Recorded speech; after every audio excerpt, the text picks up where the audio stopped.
අයිබෝවන් අපි අද හෙළේ පළමු රජු වන මහා සම්මත රජු පිළිබඳව අවධානය යොමු කරමු. මොහු පිළිබඳව බෞද්ධ සාහිත්‍යයේ මෙන්ම හෙළ ජනශ්‍රුතිය තුළද විශේෂයෙන් අන්තර්ගත වෙනවා. ආභස්සර බබලොවින් පැමිණි ජනයා මගින් මේ හෙළදිව ජනාවාස වූ බව ඔබ දන්නා කරුණක්. කාලයත් සමග පස්පව් අකුසල් හට ගැනීම හේතු කොටගෙන ඔවුන්ව ධර්ම මාර්ගය යොමු කරමින් මෙරට පාලනය කිරීම සඳහා නායකයෙක්ගේ අවශ්‍යතාවය දැනෙන්නට වුණා. මෙහිදී දක්ෂ අංගම් හටන් ශූරයෙකු වූ මනු නැමැත්තා සියල්ලන් පරදවමින් මහා සම්මතයෙන් හෙවත් සියලු දෙනාගේම කැමැත්තෙන් හෙළේ පළමු රජු ලෙස අභිෂේක ලැබුවා. ඔහුගේ බිසව වූයේ මැණික්පාලි නම් බිසවයි. මහා වංශයේ ආරම්භක පරිච්ඡේදය පිළිබඳව අපි දැන් අවධානය යොමු කරමු. මහා වංශයේ කතෘ විසින් මහා වංශය යනු කුමක්දැයි හඳුන්වා දෙන්නේ මෙසේය. බුද්ධාදී ශ්‍රාවකයන්ගේ හා ඓශ්චර්යයෙන් මහත් වූ මහා සම්මත නරේන්ද්‍රයන්ගේ පරම්පරාවේ කතාව මහා වංශය ලෙස මහා වංශයේ කතෘ විග්‍රහ කරනවා. එනම් එහි සරල අර්ථය හෙළයා පැවතෙන්නේ සූර්ය වංශික මහා සම්මත පරම්පරාවෙන් බවයි. යක්ක, නාග, දේව, රාක්ෂස යන සිව් හෙළයේ පළමු රජු ලෙස මහා සම්මත මනු රජතුමා අභිෂේක ලැබීම සිදු වුණා. එය අදටත් බක් මහා අවුරුද්ද ලෙස හෙළයා විසින් පරම්පරාවෙන් පරම්පරාවට සමනු ලබනවා.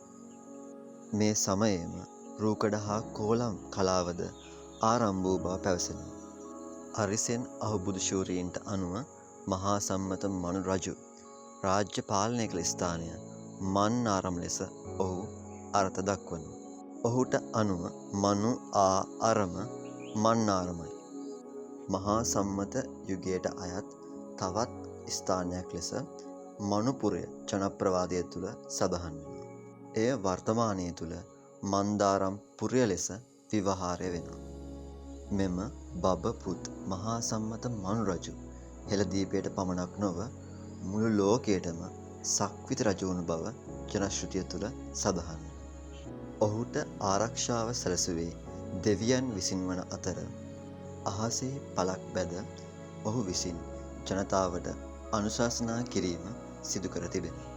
මෙම මහා සම්මත රජුගෙන් පසු රජවරුන් 28 දෙනෙක් මනු රාජවංශය තුළ රජ කළ බව රාජාවලිය විස්තර කරනවා. එනම් රෝජ, වරරෝජ, කල්යාණ, වර කල්යාණ, උපෝසත, මහා මන්දධාතු, වරමන්ධාතු සහ චේතිය යනාදී වශයෙන් රජවරුන් 28 දෙනෙකු මෙම රාජවංශයට අයත් වෙනවා. සූර්ය වංශික මහා සම්මත පරපුරෙන් පැවතෙන සිංහලයන් මහා අභිමානවත් ශ්‍රේෂ්ඨ ඉතිහාසයකට උරුමකම් කියන ජාතියක්. නමුත් අවාසනාවකට සමහරක්ගේ මතය වන්නේ සිංහලයේ ආරම්භක රජු ඉන්දියාවෙන් පැමිණි විජය බවයි.